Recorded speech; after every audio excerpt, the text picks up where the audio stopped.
Well, military families now need to find a new dentist come May. 10 on Your Side has learned that some dentists are concerned with the new insurance plan and may no longer accept it. 10 on Your Side Stephanie Harris spoke with a Chesapeake dentist about the plan that he says is not fair to dentists or active duty military and their families. Yeah, so the problem I'm hearing from some of these dentists is all about the reimbursement rates. The dentist I interviewed says under the new plan, he'll lose money every time he sees a military patient.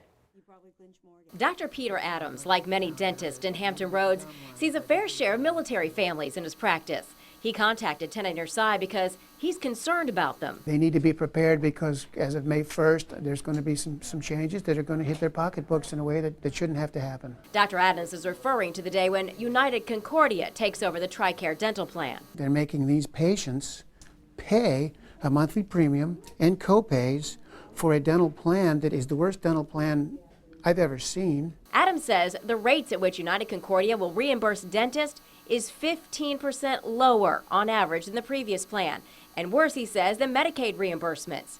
A spokesperson for United Concordia told 10 on Your Side, "We don't discuss rates specifics due to the competitive nature of the dental benefits industry." She went on to say their contract has been designed to encourage more members to participate by making premiums for family members and reservists more affordable.